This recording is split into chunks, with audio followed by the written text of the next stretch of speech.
We're fucked and we didn't know it. I want to know when we're fucked in advance, not in the middle of the pod. Yeah, that works.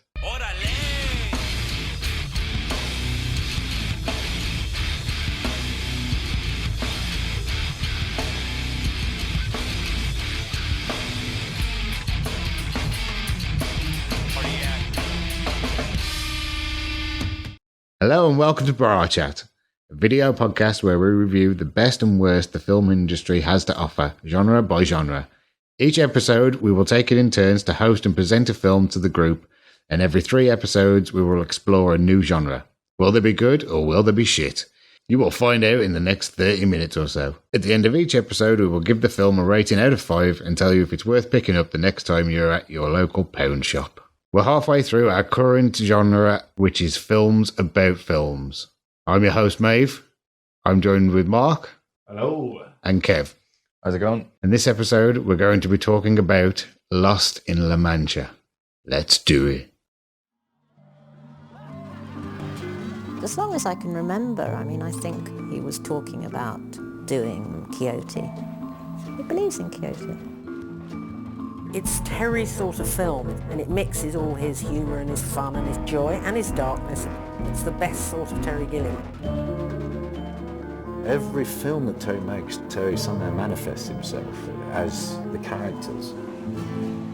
And yeah, Quixote, there he is, a man charging against windmills. Lost in La Mancha is a 2002 documentary that catalogues the 8 weeks of pre-production, 6 days of filming, and the eventual aftermath of Terry Gilliam's dream project, The Man Who Killed Don Quixote. Was it only 6 days? Yeah. That's painful to hear it condensed like that. In the same amount of time it took our Lord to make the entire heavens and earth. The 7th day, Terry Gilliam rests. Directed by Keith Fulton and Louis Pepe, it's their second feature about Gilliam film after their first successful documentary, The Hamster Factory and Other Tales of 12 Monkeys from 1996. Is that the making of 12 Monkeys? Yeah, I think it's on like The clue is in the title. the bonus. Oh, okay. So it wasn't a standalone film like this is. It's like a DVD extra or something. You can't help but feel that this... No, I think it's actually a standalone. Yeah, like had the film been completed, this would just be a bonus feature. Yeah, because it would be about the making of the film, not about the catastrophe of the not making of the film. Yeah. The inland tsunami of failure. We start the film and Terry is filming on his camcorder. Via voiceovers, we're told how much this project means to him.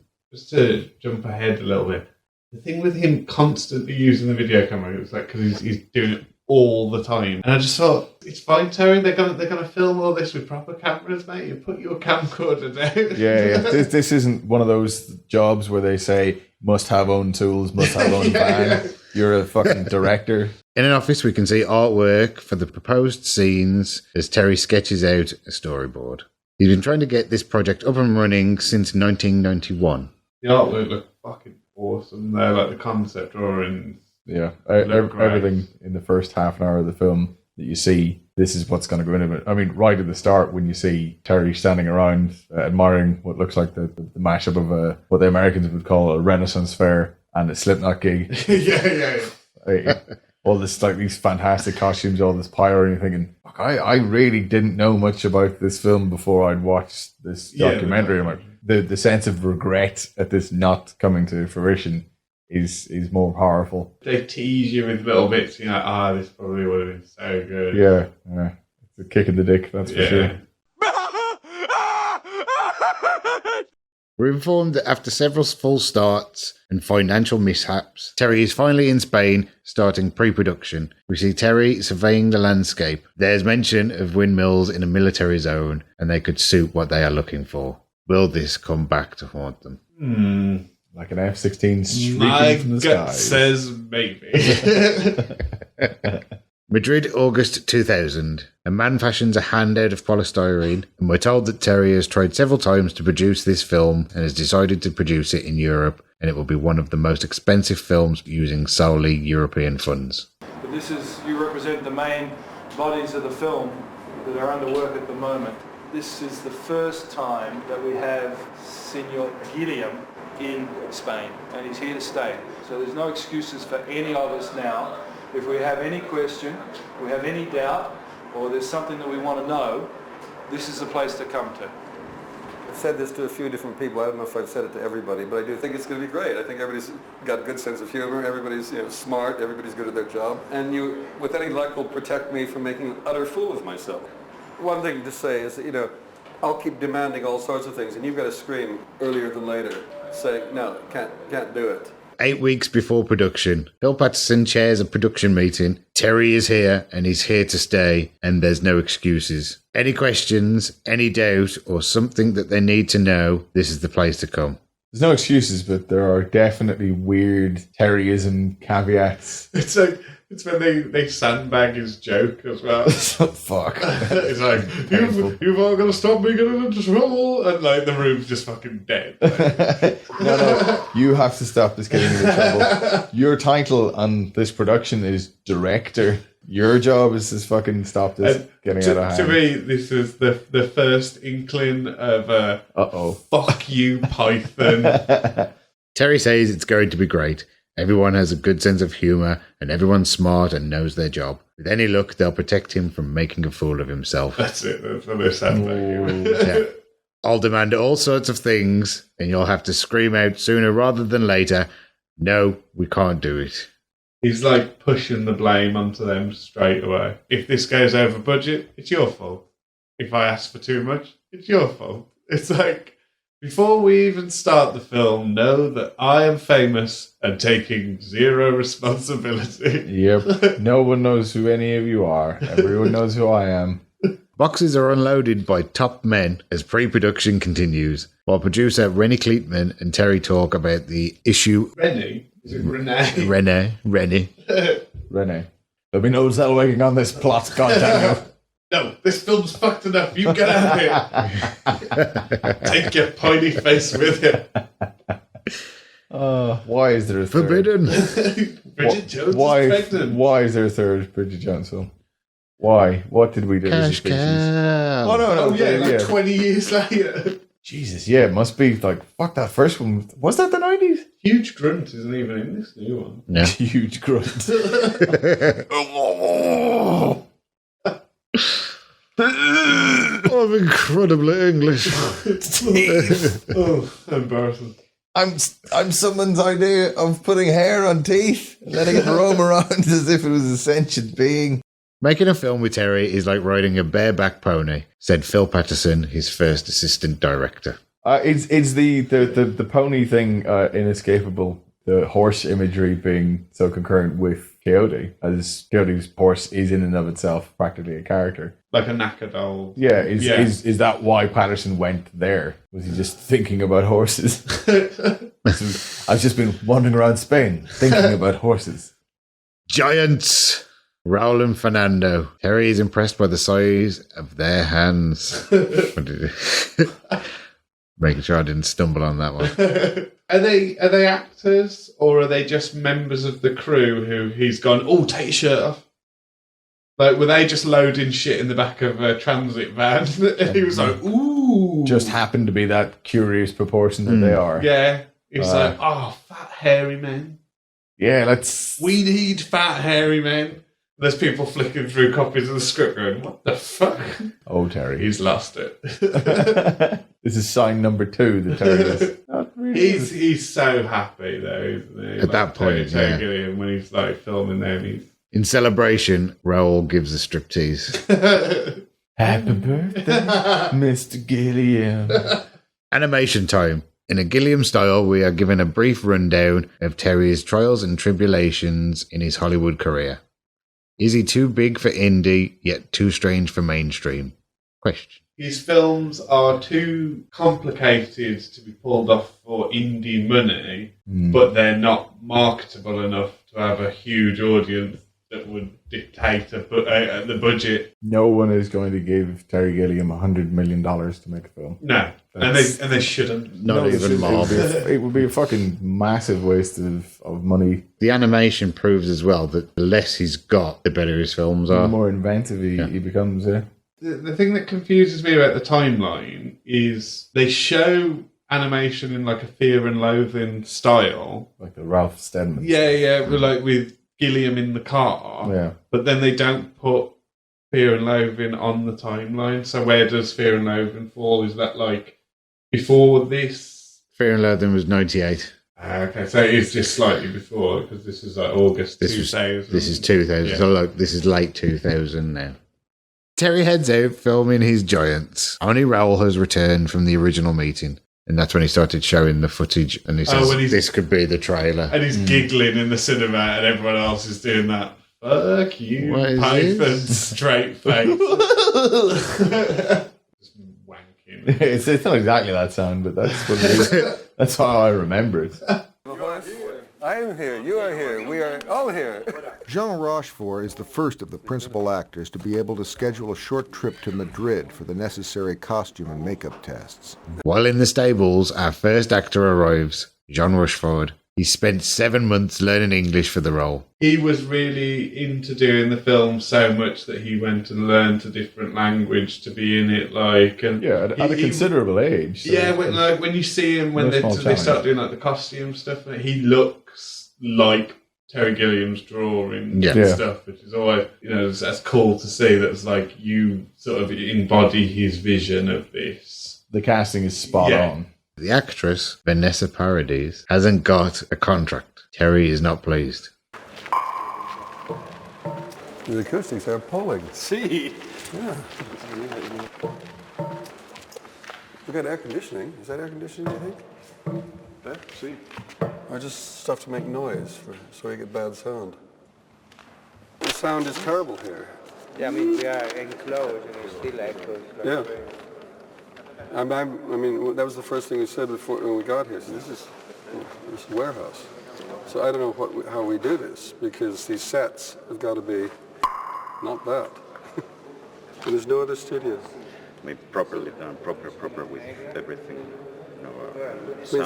Sound is, it's critical. Studio visit. Well, warehouse visit. Studios should be, they shouldn't be. It just keeps making that noise. Is that like... It is just a warehouse, isn't it? It's just like completely. a big... It almost seems... From baffling. The glimpses that you can see outside of the door, it almost looks like it's some kind of converted farm. It's a barn. Yeah. Let's use the word barn. Or barnyard. They ushered a cow out the back just as Terry was coming in the front. He's just finally made his point about how shit the sound is. And then there's the loudest noise. There's some little Spanish dude just pulling this trolley, and it's so fucking loud. It's just just in case you weren't sure. Yeah, in case you weren't sure how bad this studio is, let me just confirm it for you.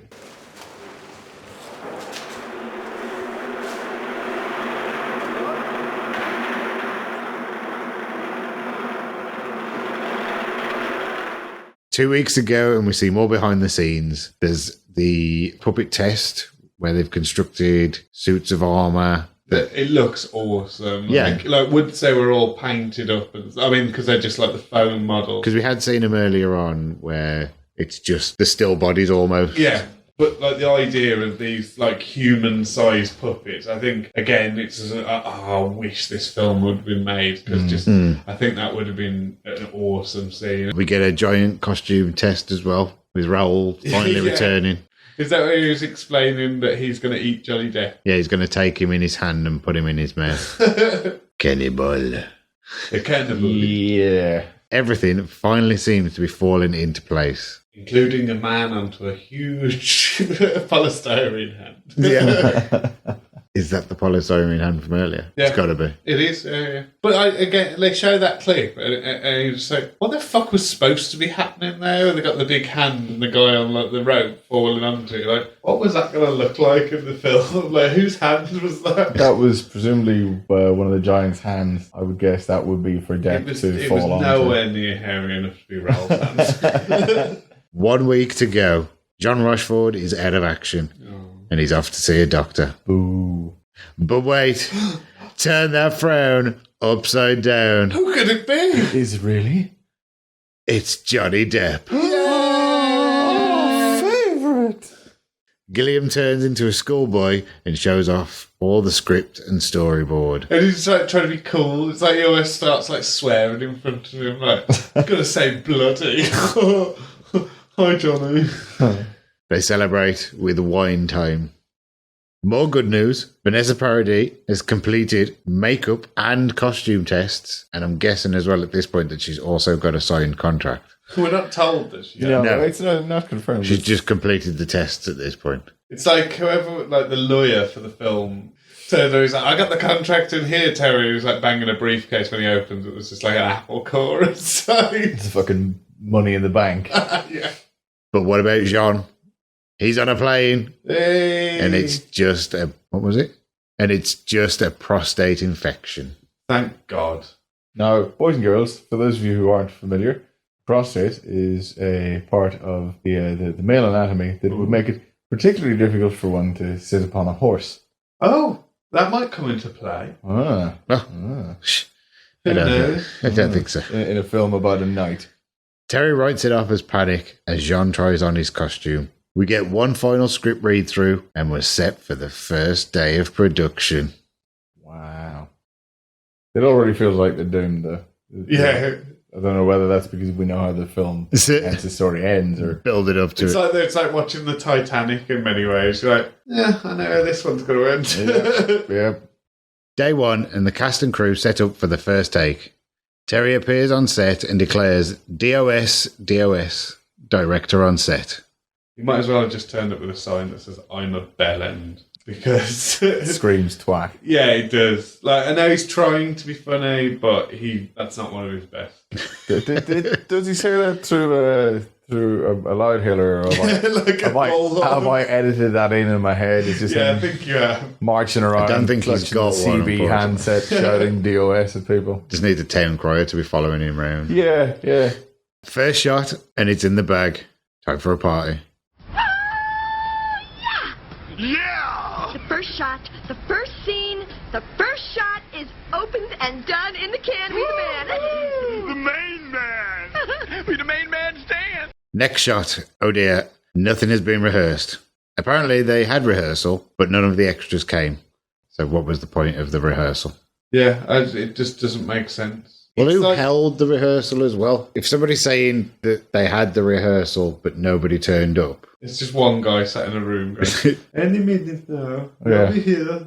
To salvage the day, production moves to the next shot. But as cameras roll, fighter jets appear from the nearby NATO base. I knew it was a mistake. Well, it was either filmed here or on the ancient Indian burial ground. So. Day two, and a storm cloud appears on the horizon. Bill informs us that he had the same weather report that he'd had yesterday, and everything should be fine. Hello. Clásicos de parados meteorology a vale portos. Scorpio. Soon, Phil is asking everybody to make the set and the equipment safe as the storm is quickly approaching. And then all hell breaks loose. That wind comes in like somebody's popped the lid off the Ark of the Covenant. Yes. There's some Germans up on a hill. Yeah, he's just waiting for someone to shout, cover your eyes. Because there's that scene where you see a group of them holding like a gazebo down as well. Trying desperately to hold it. I am one with the weather. Like he's yes, it will feed me. Mind. Yes. We get rain, heavy rain and hail, and then a flowing torrent of water through the centre of the set. Bullseye. It's horrible there. Like you just feel for him at that point. It's just so sad. You fucked this enough on your own, but now like nature's gonna fuck you as well. Like, oh, you thought you were getting on track? No, you won't even be able to find the track soon. We're told insurance will cover the cost of the equipment, but not the shooting day affected by an act of God. Days 3 and 4 are spent trying to put the crew back together so they have a functioning unit. And then just to top it all off, fighter jets then appear again in the sky. Day 5.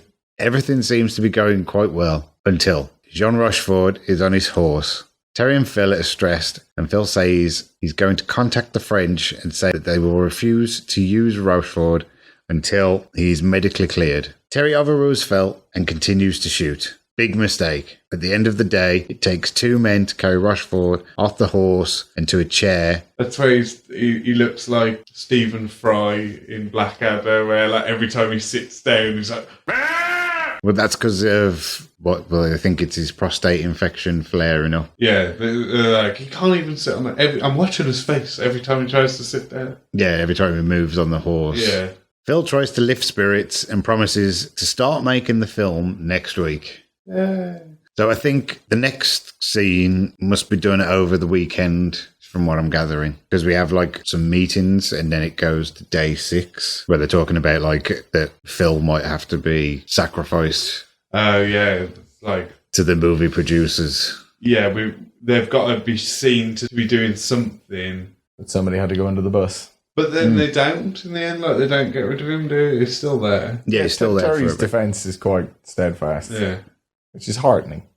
We're told that Jean Rochefort has left to go and see his doctor and that 60 financiers are heading to the set. So production must continue. Because that baffled me at first when they said that there was 60 of them turning up as well. Yeah. That's it's because they're all like middle-aged couples whose kids have gone off to like they've grown up now and they want to chuck in like a couple of $100,000 or they've got like 50 grand. They've all chucked it in together to like finance this film. It's like a shit pension scheme for like middle-class people. It's a pension scheme that also comes with its own bonus package holiday. But I'll give you 50 grand to come and meet Johnny Depp. Day 6, and the investors arrive. Now, cynical me saw this whole scene where Terry has got Johnny Depp and the horse, and they're at that waterfall with the investors. It seemed like it was set up to be done that way as well. So we can't bring John Rochefort into the shot. Because he's not even in the Because he's not even here anymore. Yeah. He's out with it. So do So to make it look like it's still up and running, and also to dangle Johnny Depp in front of people. Ooh, Johnny Depp. Yeah, I think and to keep them quite happy, like, oh, we saw Johnny Depp and he was filming the film that we've invested in. We saw Terry Gilliam going piss. We're told that Jean Rochefort won't return for another week, but who cares? It's photo time. I'll do the football. There's no production day tomorrow. Instead, there's a meeting to decide what happens next. We see Terry sat in his chair with his head in his hands. Yeah, it's the I'm the happy guy demeanour. He's losing it at this point, isn't he? He's gone into full we're fucked mode. Yeah. We're fucked, and I've just met all the people. It's the real, like, I've just met everybody and shook all their hands and I've took their money. Yep. I might as well just set it off fire. Yeah, it's a little slice of honest guilt. He didn't just parade back out the way he paraded in. Oh, it's your fault if this goes wrong. At least he has the decency to go, no, fuck. A new schedule has been arranged based on Rochefort's return, but they informed that it will take another 10 days, and the insurance company suggests that Rochefort's injury could be a force majeure and not covered by them. Is that where they explain about Rochefort being a financial part of the film, like if he's not?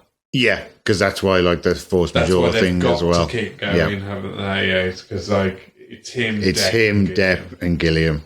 Those are the 4 pillars of the 3 pillars of the film.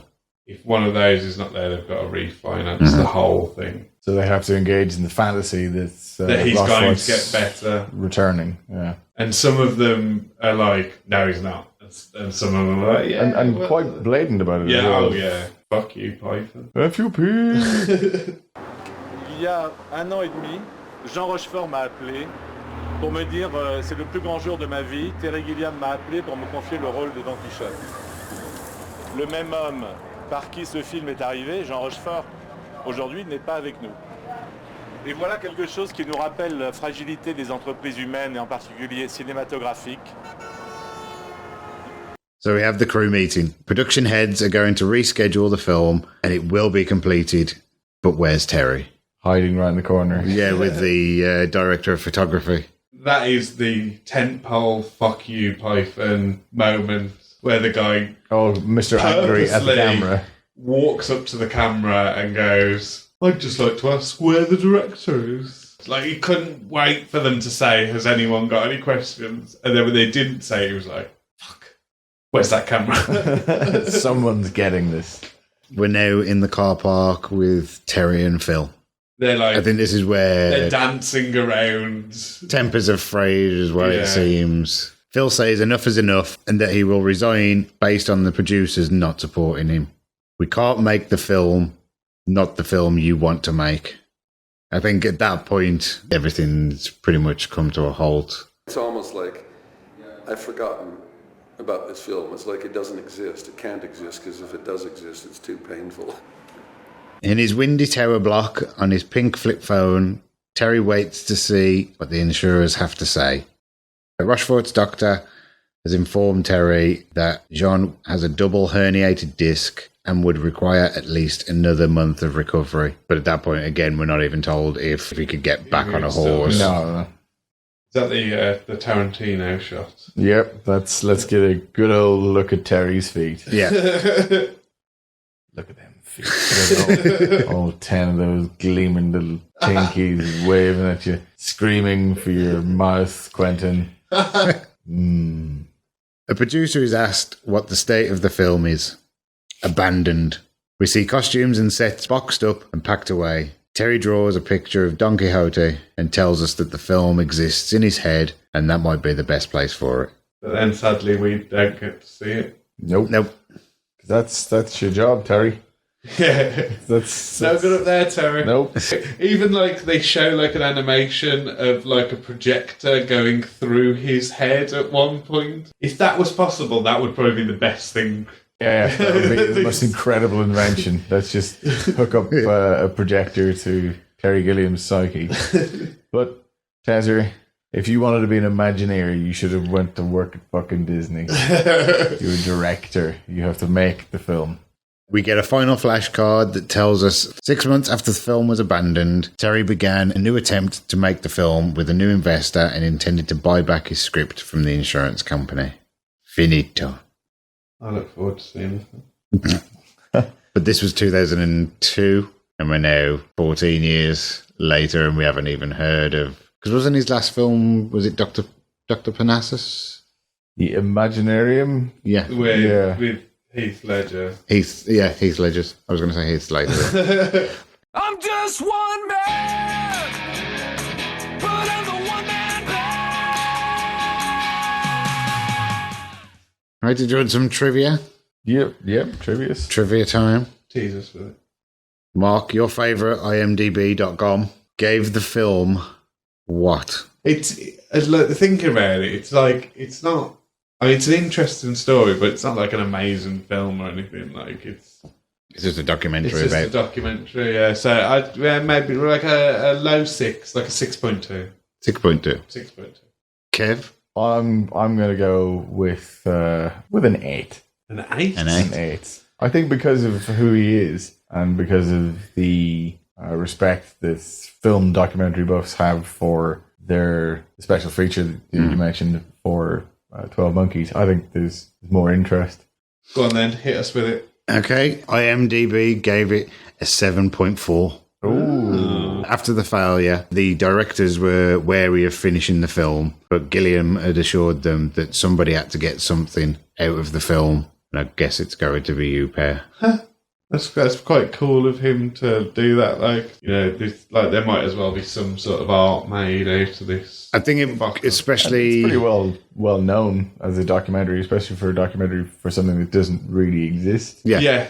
It's fairly rare in that respect. It does tease you of this film was almost there. Like when we see like the sweeping shots of the landscape with it's tragedy. It's like, oh, I want to see that bit. You're watching it's a very peculiar kind of heartrending because you're thinking it's just a film. You know, if it doesn't work, it doesn't work. Yeah. It's one of countless thousands of films being made every year. There's no there's probably like hundreds of films failing at exactly the same time. No one died. But what happened to Raoul? Raoul is now a professional giant. He's now Johnny Depp. for children's parties. It has the feeling of if you've watched any of those reality TV shows about animal rescue, when they're in the jungle and they'll be operating on this big cat and you don't know whether they're going to make it. And it's all, it's framed that way because you're watching a fucking nature documentary. So of course, because there's humans directly interacting, they can break that rule. They're going to fix this puma or panther or whatever the fuck they're operating on. Yeah. It kind of has that sort of feeling to it, but there's no way back. There's no happy end. No, they're doomed. It's like watching Cleveland's Bath. No. Why am I always taking a bath during Gilliam's shenanigans? Another bit of interesting trivia. Any ideas who the narrator was? The dude. Jeff Bridges. Yeah. That rug really tied the room together. And finally, in 1957, Orson Welles, the voice of Unicron. Yeah, that's all that Orson Welles is that's it. Who depends on what age you are. Where was I? Yes, Unicron began production on his own version of Don Quixote. It became his obsession for at least 2 decades, and Welles took up different acting and directing roles to help fund the project. However, by 1985 and the death of Welles, the project remained incomplete. I wonder if it would work more as a video game. Don Quixote, the PS2 title. I wish I was making that up. That's a real game that actually happened. Somebody thought, let's do a Don Quixote game. What, did you say Don Quixote? No, Don Quixote. Yeah, let's make this donkey-based video game aimed predominantly at kids and have a lot of shout-outs to classic Spanish literature. Yeah, let's do that. Who the fuck is that aimed at? So, Kev, out of 5? I'm going to give it 4 weird Terry's tongue bobs out of 5. I'll give it 3 polystyrene hands. Yeah, it's a tough one. I'll give it 3 infected prostates. Hopefully that's not the diagnosis for us. Yeah. That's sat in a waiting room. Well, if he's got it, we've all got it. So that's it for our review of Lost in La Mancha. We will return next episode with Kev's review. But for now, I'm Maeve, and I'll say goodbye. Kev? I've been Kev. I'll say goodbye as well. And Mark? I've been Mark. I'm not going to say goodbye. Oh, fuck, I said it. God.